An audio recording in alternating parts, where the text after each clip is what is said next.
All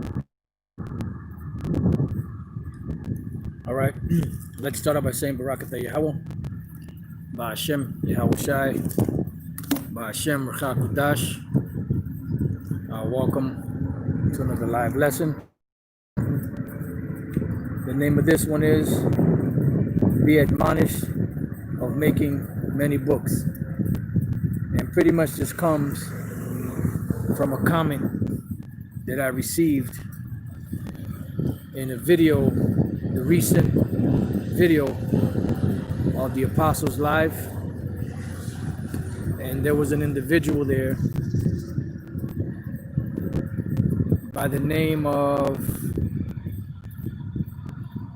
Tigra Gonzalez. He left a comment and he says, Shalom, Elder.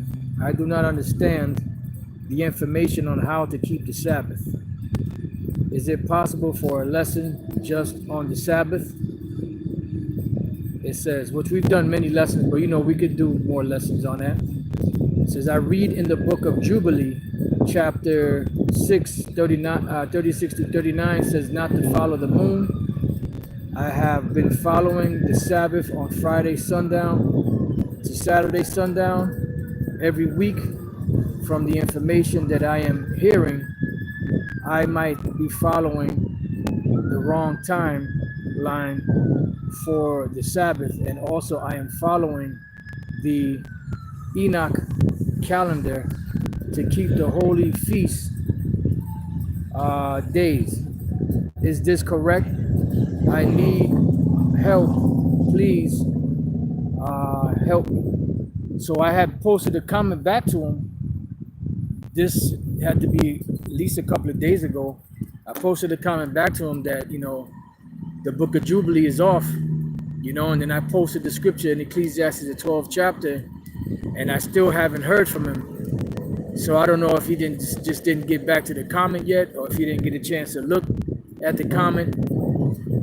But in this lesson, not going to really so much address the Sabbath, but more so the book of Jubilee that he spoke about, which when you do the research on the book of Jubilee, they call it a pseudepigraphical book.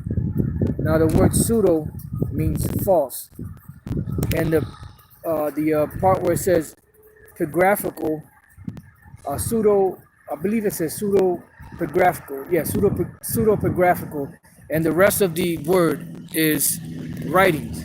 So they're fake writings that are claiming to be, a part of the scriptures, which the book of Jubilee does not appear anywhere in the scriptures. You have the Bible, which is the 66 books. You have the books of the Apocrypha that used to be a part of the Bible, but they took them out. You got people talking about the book of Enoch and the book of Yasher and all these other different books. And pretty much, the scriptures mention certain of those books, but the books that they have now, as far as pertaining to the book of Enoch and the book of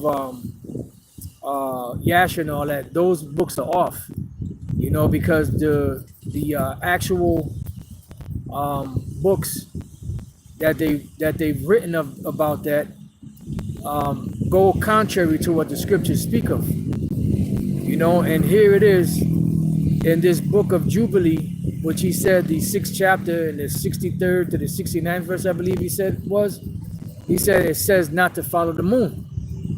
But now, is that according to the Bible, or is that according to something else that somebody else wrote? Well, instead of just giving an answer, we have to go to the scriptures to find out what do the scriptures say about the moon. So we have Genesis, the 1st chapter, and the 14th verse, which is the book of the creation. The word Genesis being coming from the Hebrew word Bara'ashiath, which means in the beginning or in the headings, because this was the first book of the creation story of what took place.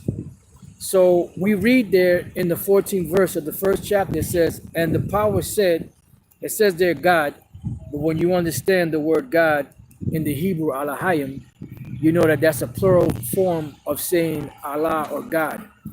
So it says, and the power said, let there be lights in the firmament of heaven to divide the day from the night. So it says, let there be lights, plural, in the firmament of the heavens. So when you look up, the firmament is a so-called ozone layer, which we can't see.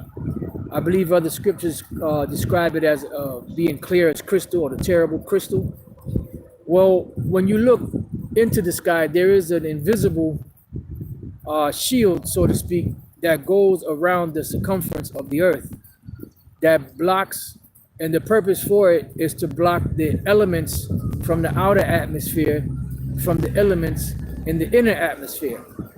Because what the Lord did was, when he put that firmament, he caused the elements under the firmament or under the ozone layer to come closer together so that man can breathe better than they could out in space. So you could understand. Because when you go outside of the ozone layer, you go up so high into the sky, the air gets thinner. And the reason why is because the elements are further apart from each other. So when you come into the inner atmosphere or underneath the firmament or so-called ozone layer, the closer you get to the earth, the closer the elements are together to be able to for man to breathe.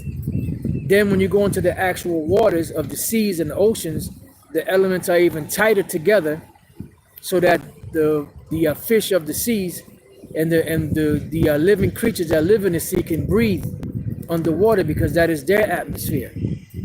So what the power said, or the angel said, Yahweh and the angel said, that let there be lights in the firmament of the heavens. So when you look past and you look up into the heavens, what do you see up there? You see the sun, you see the moon, you see stars, you see different constellations, which are groups of stars that form what they call the so-called horoscope.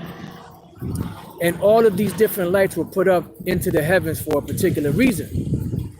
And it gives us the reason for these lights to be up in the heavens. It said, and the power said, let there be lights in the firmament of the heaven to divide the day from the night. So how do we know day from night? Because right now it's day. So you have, it's light outside. The sun is out. Then as it gets towards the afternoon into the evening and the sun starts going down, what happens? The moon starts coming up, because it's time for the nighttime. And the light of the sun governs the day, and the light of the moon governs the night. So it was set up to divide and make a difference between when it's daytime and when it's nighttime, right? It says to divide the day from the night, and let them, meaning what? These lights that the Elohim created, be for signs and for seasons and for what? Days and years. So the lights that we see in the firmament, whether there's the sun, the moon, or the stars, these constellations were put up into the heavens to divide the day from the night, but it's also set up to be for signs, different signs in the heavens, for seasons, because the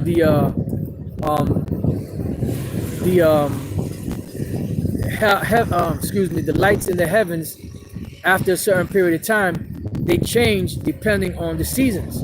And then when fall is coming in, or when winter is coming in, or when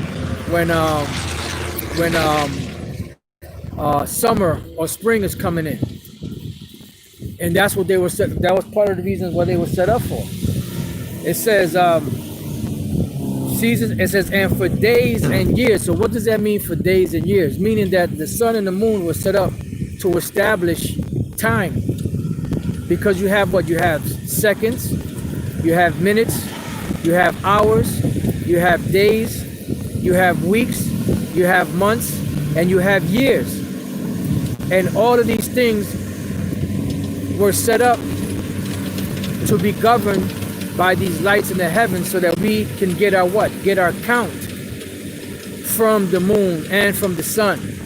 But mainly it's the moon that gives us the start of a month, because the moon itself is named after the month. or the month itself is named after the moon.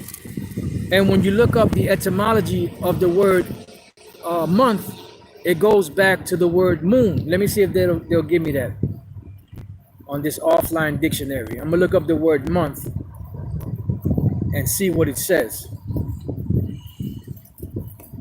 Just bear with me 1 second. Month, right? So we got the word month. It says one of the 12 divisions of the calendar year. Synonyms: calendar, month. Doesn't really go into right down. When you go to the second definition, it says a time unit of approximately 30 days, which is about 29.35 days or something like that, I believe it is.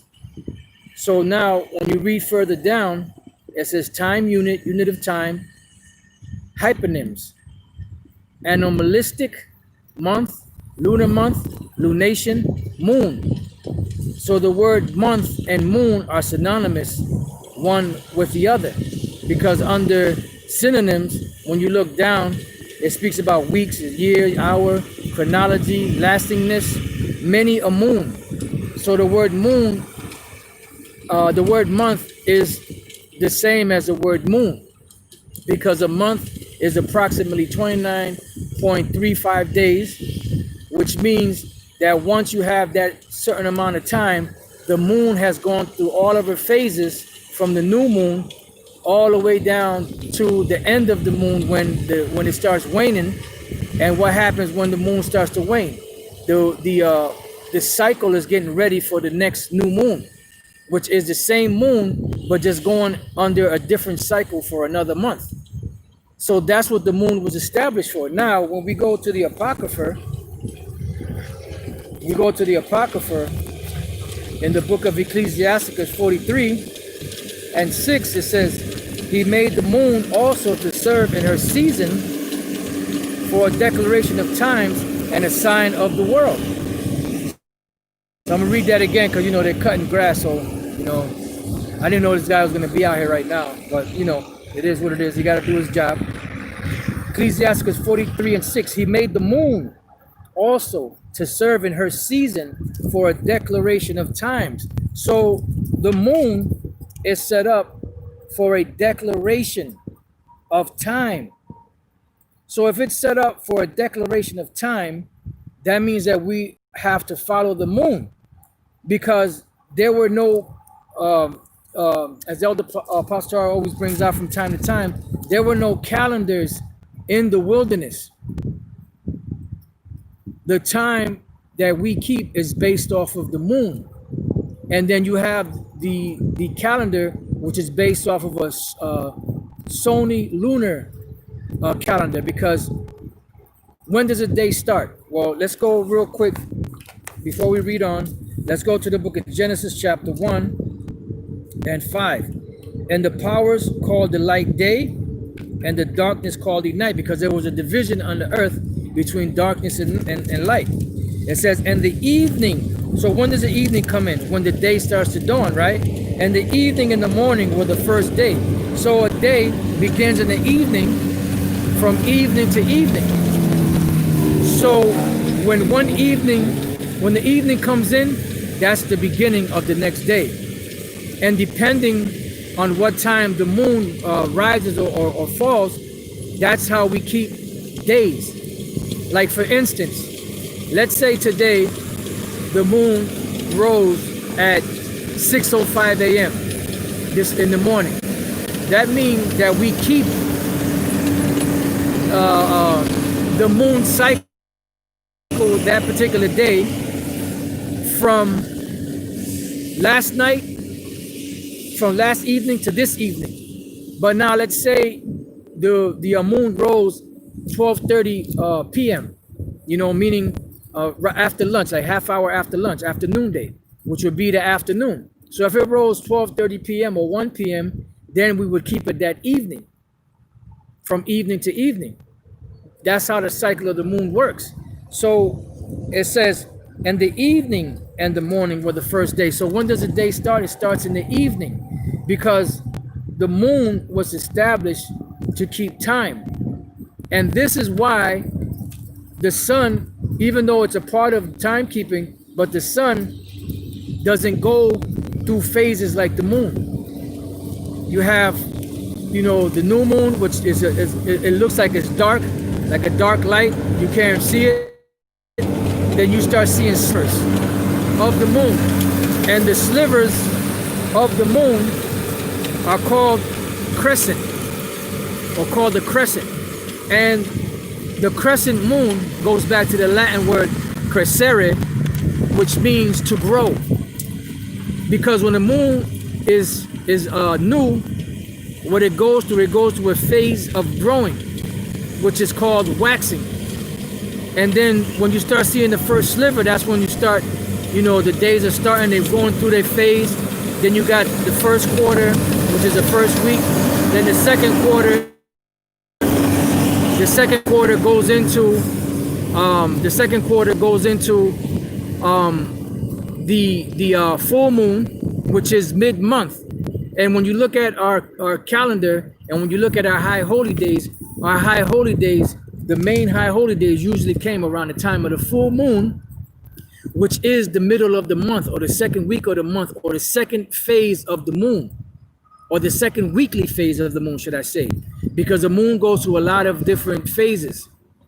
You have different crescent moons. Like I said, you have the first quarter, which you have about a quarter moon, and then you have the second quarter, which is the full moon. That's when the moon is in its perfection, as we're going to read in the Apocrypha. Then you have the third quarter, which is when the light, after the full moon, the light starts to decrease. So by the third quarter, you have another crescent, which is preparing, or going, or the light getting decreasing, preparing for the next new moon, which is you come to the end of the month. And when you come down to the end of the month, you have the next new moon, which is the same moon, but it's just renewed. You see, so those are phases of the moon. So it says here, in the evening and the morning were the first day. So the day starts in the evening because the moon is set up for the establishment of time. Now, before we read on in Genesis 1:14, let's go back to Genesis 43 and read that again. It says, he made the moon also to serve in her season for a declaration of times. And that's why the month is called after the moon. The etymology of the word month goes back to the word moon.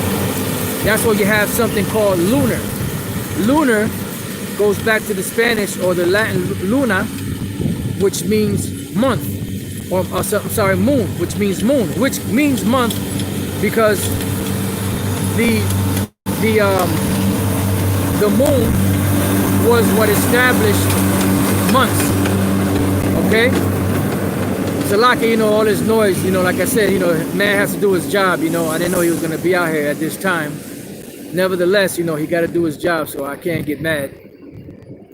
But anyway, that's what the word luna goes into the word moon, which goes into the word month, and that's how they were established. So now, what we've read so far, which we're not done yet, but what we've read so far, right? Hold on, let me write a couple of things that just came to mind.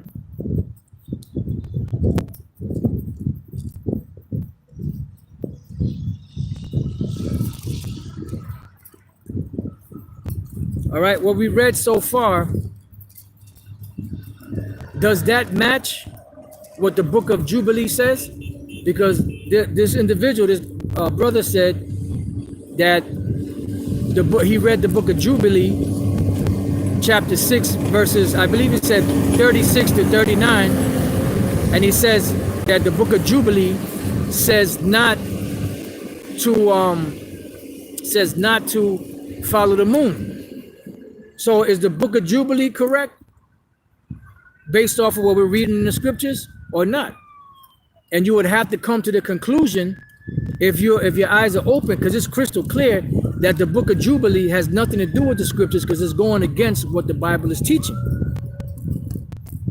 All right, so now let's go back Ecclesiastes 43:6. He made the moon also to serve in her season for a declaration of times and a sign of the world. And you have different eclipses, different lunar eclipses, blood moons and wolf moons and all kinds of moons, because these are signs of the world, letting us know what's coming.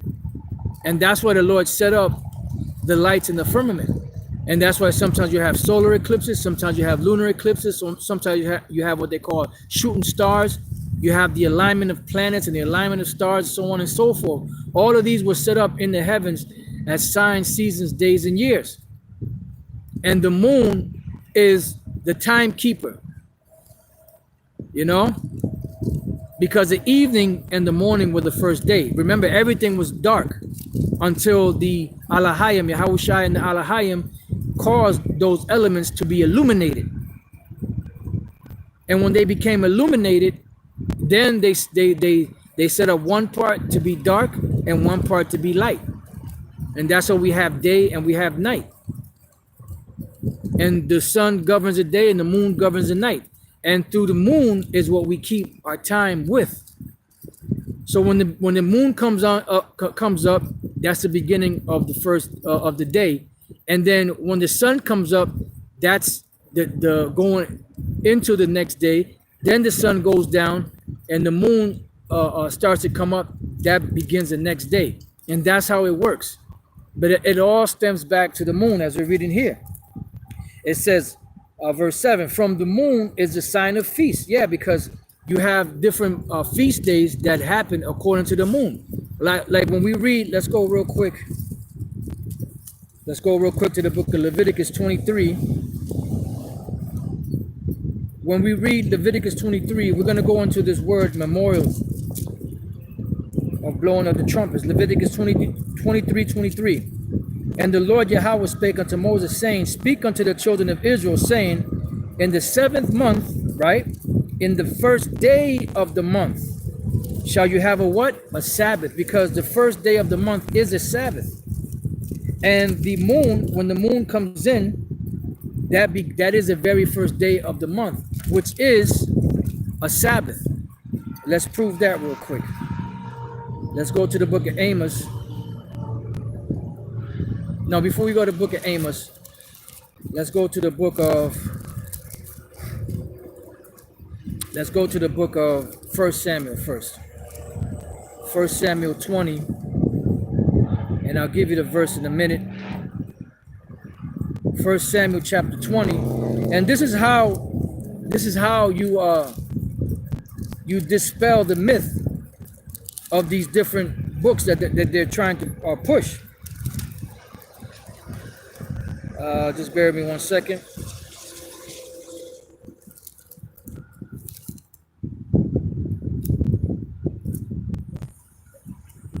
Right, this is 1 Samuel 20, verse 5.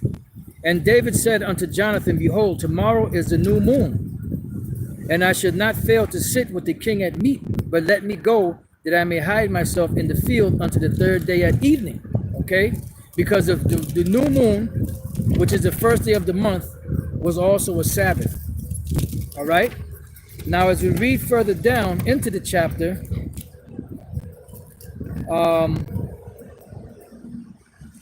verse 18,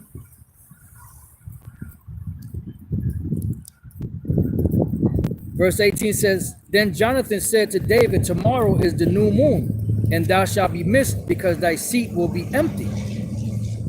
And when thou hast stayed 3 days, then thou shalt go down quickly and come to the place where thou didst hide thyself when the business was in hand, and shall remain by the stone Ezel.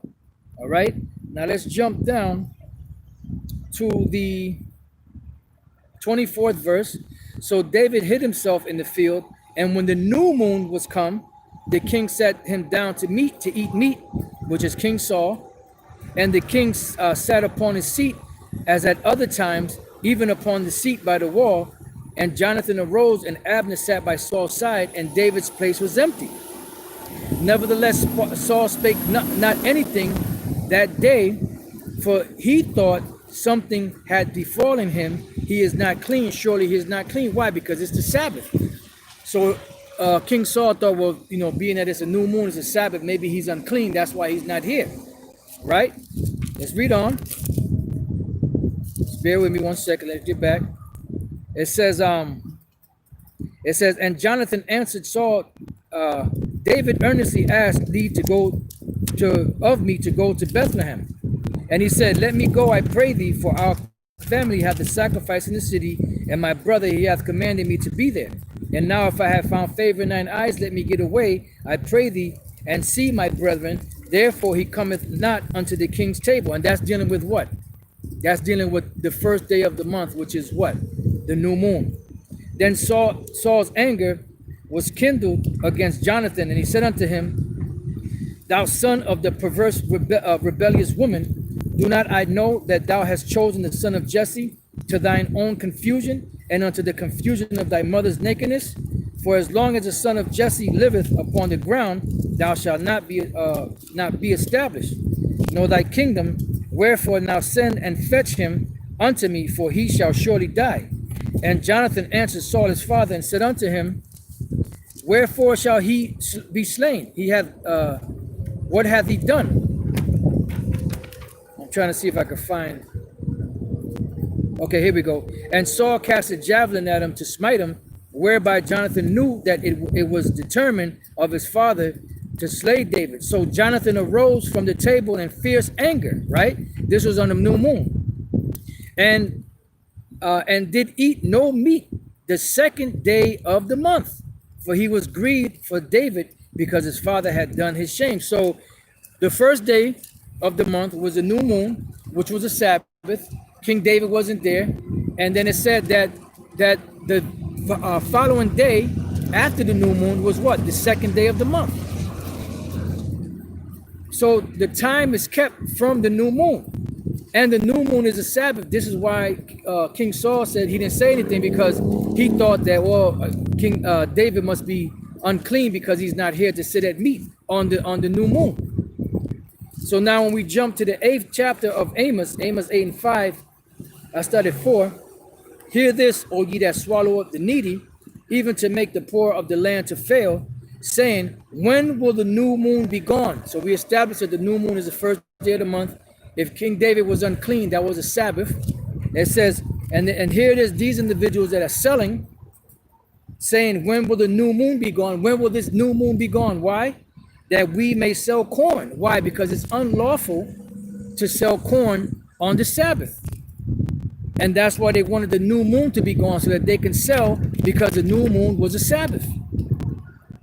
And it says, and the Sabbath, that we may set forth wheat, making the ephah small and the shekel great, and falsifying the balances of deceit. So this is another scripture that lets you know that the new moon is a Sabbath. Now there's a precept, which we're going to get now, in the book of Ezekiel, that speaks about the temple doors being shut. I believe it's being shut on the Sabbath days and on the new moon. Why? Because they were all Sabbaths. Let's go real quick to Ezekiel 46 and 1. Thus saith the Lord power, the gate of the inner court that looketh toward the east shall be shut the 6 working days. Salak, it was shut on the working days. But on the Sabbath it shall be open. See? So anytime there was a Sabbath, these gates would be open. But when it was a work week, those gates would be shut. Right? It says, but on the Sabbath it shall be open, and in the day of the new moon it shall be open. Why? Because the new moon is also a Sabbath. It's the first day of the month. It's a Sabbath, and it dictates the Sabbaths for the rest of the month. You see? So when we're reading in the scriptures, all throughout the scriptures, it's speaking about the Sabbath being established according to the new moon. We just read in Leviticus 23 and 24, speak unto the children of Israel, saying, in the 7th month, in the first day of the month, which is what? The new moon, shall you have a what? A Sabbath. Because a Sabbath begins with the new moon, a memorial of blowing the trumpets and holy convocation. You shall do no servile work therein, but you shall offer an offering made by fire unto the Lord. Why? Because it was a Sabbath. Because the Sabbaths are established by the new moon. This is why we're reading in the book of Ecclesiastes 43 and 7. From the moon is a sign of feast, a light that decreaseth in her perfection, because in the middle of the month, matter of fact, let me read the 6th verse again. He made the moon also to serve in her season for a declaration of times, because we're supposed to keep time according to the moon. So if you're reading the book of Jubilee, and the book of Jubilee is telling you not to follow the moon, but when you read the Bible is saying that the moon is the first day of the month, a declaration of times. It was set up for signs, seasons, days, and years. Who's right and who's wrong? Is the Bible wrong, or is the book of Jubilee wrong? See? The book of Jubilee is wrong. And this is why, let's read this real quick before we go on. As the name of the lesson is, in the book of Ecclesiastes, in the Bible, the 12th chapter, and the 12th verse, it says, and further by these, my son, be admonished, meaning be corrected. Of making many books, there is no end, and much study is a weariness of the flesh. And that's why you have all these different books about what? Making many books of what? Making many books of who the Most High is, how to keep this in the scriptures, and how to keep that in the scriptures, and how to do this, and how to do that. We got everything that we need from the book of Genesis to Revelation, with the Apocrypha included. All them other books are not needed. Now let's go from there to Isaiah 34 and 16. And it says, seek ye out of the book of the Lord and read. No one of these shall fail, none shall want her mate.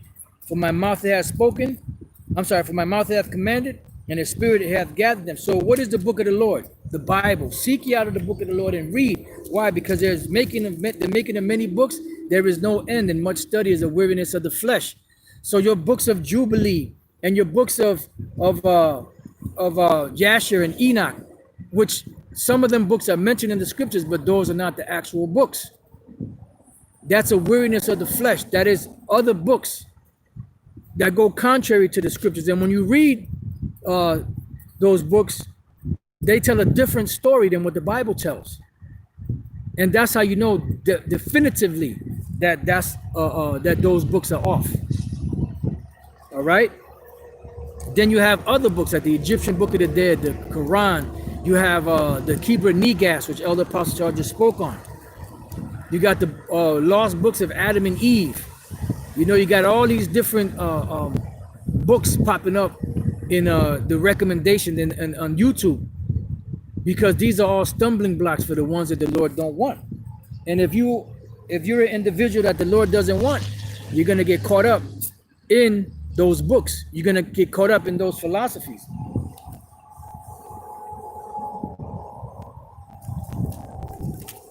Salakia. All right, so now, excuse me, let's go back to Genesis 1. No, I'm sorry, let's finish up in Ecclesiastes 43. All right, Ecclesiastes 43, let's read it again. There's only a couple of verses. It says, he made the moon also to serve in her season, for a declaration of times and a sign of the world. From the moon is a sign of feast, a light that decreaseth in her perfection, because the feast usually fell around the 14th day at evening, which was the 15th day, which was what? The middle of the month, which was what? A full moon. So when the full moon was in, when these feasts were being kept, like the Passover, the feast of Tabernacles, so on and so forth, right? The moon would be in its perfection. It says a light that decreases in her perfection. So the full moon is the perfect moon, and then it will start to decrease from that point down, because now what's happening is the light is decreasing to start the next cycle of the next new moon, which would be the next new moon, which is the same moon, but it's just renewed every month. So you could understand. It says the month, check it out, listen good. The month is called after her name. That's why the word month and the word moon are synonymous one with the other. And when you look up the etymology of the word month, it tells you that it goes back to the word moon. So how could month go back to moon if we're not supposed to keep or supposed to follow the moon as far as the Sabbaths and high holy days and the keeping of time is considered? But everything in the scriptures points to it. It says the month is called after her name, increasing wonderfully in her changing, because when the month starts, the moon is a new moon, which is so-called dark. You can't see the light. Then it starts to do what? It starts to increase from that point to get to its perfection in the middle of the month, 2 weeks later, where you have the full moon. Then from the full moon, it starts to decrease back, because now you're getting ready to get to the next new moon, so that we can know, okay, this month is almost finished, the next month is about to start, and the next cycle of the Sabbath, and everything is about to start. It says, increasing wonderfully in her changing, because the moon goes through changes. The sun, goes through phases through the sky, but it doesn't change like the moon does.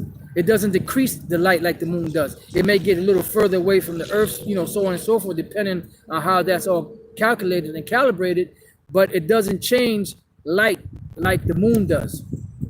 The scriptures even say that a fool is like the moon. It changes like the moon. All right, it says, being an instrument of the armies above, shining in the firmament of heaven. So they're shining down upon the earth. And that's what they were set up for: signs, seasons, days, and years, which you're going to read that again in Genesis 1 and 14. And the power said, let there be lights in the firmament of the heaven to divide the day from the night, and let them be for signs and for seasons and for days and years. So if the scriptures say that these lights in the heavens were set up for signs, seasons, days, and years, then how can the book of Jubilees say not to follow the moon? That's going against what the scriptures just said. It says, and the powers made two great lights, the greater light to rule the day, which is what? The sun, and the lesser light to rule the night, which is what? The moon. He made the stars also. So all that you see out there, the planets, all of that was created by the Lord, and it's all set up to give certain signs in the heavens. That's what the Lord said. When you see this and this happen, when you see signs in the moon, and you see the stress and perplexity of the nations, then you know that the end thereof is near. Because the moon was also set up, these constellations in the heavens were also set up to give us let us know that the end of one empire is coming, and the beginning of another one is following. So it all works in conjunction, with the scriptures. Everything is in tune. So that's why individuals out there, that are just coming into this thing, the Lord said that at our ignorance He winked at. But now that you're coming into this thing, you got to be careful what you're reading. And if you are part of the sheep of the Lord Yahushua, you'll be all right. You'll get on the right page, and you won't follow those false doctrines and those false books that are being pushed out there. Why? Because the Spirit of the Lord will guide you, just like the Spirit of Yahweh Bashem El-Shai has guided us. So, are we to believe the book of Jubilee or the Bible? And when the book of Jubilee contradicts what the Bible says, the book of Enoch and the book of Enoch and other books, they contradict what the scriptures say. So how can they be heavenly inspired or be a part of the scriptures when they totally contradict what the scriptures say? See? That's why it says, seek ye out of the book of the Lord and be admonished, and making many books there is no end, and much study is a weariness of the flesh. So you have to be careful about those books. So I wasn't going to cover the Sabbath in this lesson, but the Spirit had me cover it. It's not that hard to understand, And then we do new moon videos, which I just put one up. The brother from the main camp in New York, Quanawath. He just put it up, made it public on his channel. I took it off his channel and put it on my channel, you know, for the next new moon or the next set of Sabbaths for the next month coming up. And it's not that hard, you know. The thing about it in this society, everything is off course, you know. The time period in this earth is off. So the Lord gave us, you know, the scriptures to be able to govern, excuse me, what how to keep these high holy days, how to keep these feasts, how to keep the Sabbaths. Let me get 2 precepts. Hopefully I can remember, because okay, got this one. What was the other one? Okay, let's go to, first let's go to the book of Daniel. But let me get this other precept before I forget. Okay, this is the book of Psalms Daniel chapter 7 verse 25. And he shall speak great words against the Most High, and shall wear out the saints of the Most High, and what? And think to change times and laws. And they shall be given into his hand until the time and times of the dividing of times. That's why the time frame is off. We really don't know what year we're really in, because this devil done changed everything. You know, they change times and they change laws. And that goes into a whole nother topic. But the time part, this is why people don't know when they keep the Sabbath. Now, some people out there that's keeping the Sabbath Friday night to Saturday night, hey, they keep it in the sincerity, and that's what they believe. Wait, for the time being, hey, do what you got to do. But if you know to do it the right way, why not? Why not keep it the right way? And when the kingdom is established, we're going to know exactly everything perfectly, because everything is going to be put back in the proper order. And when you read the scriptures, there's no such thing as Saturday or Friday or Saturday in the scriptures. You keep the Sabbath from Friday sundown to Saturday sundown. It doesn't tell you that, you know. But it does speak about the new moons, and it says that this devil changed times and laws. And when we go to Psalms 82 and 5, they know not, neither will they understand. They walk on in darkness. All the foundations of the earth are out of course. So everything that we see in the world today is out of course. And that's what the Lord says he's going to destroy them, which destroyed the earth. Because, you know, they have distorted everything. You know, they done changed everything. That's why the laws are all messed up. That's why the times are all messed up. That's why the seasons are all messed up. That's why the earth is at the brink of destruction. You know, they're taking seeds out of fruits and vegetables and all that, and destroying everything, destroying the ecosystem, destroying people's immune system, the digestive system, everything. Because everything is out of course. The air is polluted, the water is polluted. You know, they're taking out so many fish out to sea that the scavenger fishes of the sea and the scavengers can't keep the seas clean, that these devils keep polluting. Because everything is out of course. That's what we're waiting for the Lord to deliver us. You know, and the Lord is going to set everything back into order, to its proper order, when he comes back.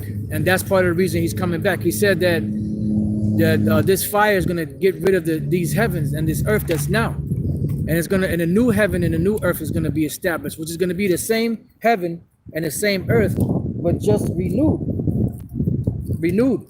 in righteousness. Renewed and established the way it's supposed to be established and the way it's supposed to be governed, you know. So with that, you know, if I remember, I'll see if I could post this link to the brother's comment. He hasn't commented back to me, so I don't know what the deal is, but I'm gonna post it back to him. And if he happens to watch it, so be it. Beautiful. And if he understands it, beautiful. If not, there's nothing else I could do. You know, we could only teach the word. We can't make anybody believe. So with that, I pray that you brothers have been edified. Until the next time I say shalom.